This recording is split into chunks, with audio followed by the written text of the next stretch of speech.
नमस्कार, मैं राजाराम आपका स्वागत करता हूं one two all legal channel पर। आज हम जानेंगे न्यायालय अवमान अधिनियम 1971। क्या है न्यायालय अवमान अधिनियम, कितने प्रकार का है, इसमें दंड क्या दिए गए हैं तथा इसमें कार्यवाही करने की परिसीमा क्या है। किसी न्यायालय या न्यायाधीश द्वारा दिए गए निर्णय की अवहेलना करना या निरादर करना न्यायालय की अवमानना या कंटेम्प्ट ऑफ कोर्ट कहलाता है। यह एक अपराध है। कानूनी रूप से देखा जाए तो यह अदालत की अवमानना दो प्रकार की होती है।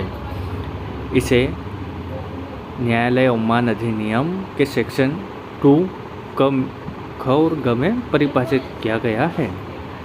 सेक्शन 2 क कहता है न्यायालय अवमान से सिविल अवमानना अथवा आपराधिक अवमानना अभिप्रेरित है। यह दो प्रकार की होती है कुल मिलाकर। सेक्शन 2 ख सिविल अवमान से किसी न्यायालय के निर्णय, डिक्री, निर्देश, आदेश, रीट या अन्य आदेशिका की जानबूझकर अवज्ञा करना अथवा न्यायालय से किए गए किसी वचनबद्ध को जानबूझकर भंग करना अभिप्रेरित है। सेक्शन 2 ग आपराधिक अवमानना से किसी ऐसी बात का चाहे बोले गए या लिखे गए शब्दों द्वारा या संकेतों द्वारा या दृश्य रूपणों द्वारा या अन्यथा प्रकाशन अथवा किसी भी अन्य ऐसे कार्य का करना अभिप्रेरित है, जो कि 3 पॉइंट में समझाया गया है। जैसे न्यायालय को कलंकित करना है या प्रवृत्ति उसे कलंकित करने की है या उसके अधिकार को अवनत करता है, इस प्रकार से संबोधित किया गया है। तो ये दो प्रकार होते हैं इसमें। अब इसमें दंड क्या दिए गए हैं, तो इसके जो दंड है अधिनियम के सेक्शन नंबर 12 में दिए गए हैं कि अगर कोई न्यायालय का अवमान करता है तो उसे दंड क्या क्या दिए जाते हैं।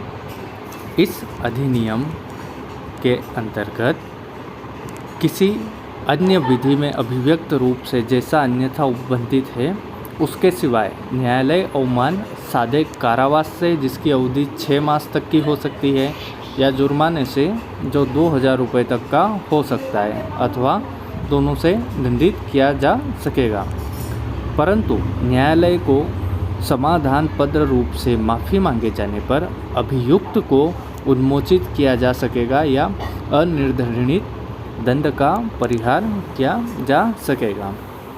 अब अवमानना के लिए कार्यवाही करने की परिसीमा क्या है, यह इस अधिनियम के सेक्शन नंबर 20 में दिया गया है। कोई न्यायालय अवमान के लिए कार्यवाहियाँ या तो स्वयं स्वप्रेरणा पर या अन्यथा उस तारीख से जिसको अवमान का किया जाना अभिकथित है 1 वर्ष की अवधि के आसवन के पश्चात प्रारंभ नहीं किया जा सकता, यानी 1 वर्ष के भीतर ही कार्यवाही करनी पड़ती है। ये इस सेक्शन में लिखा है। धन्यवाद।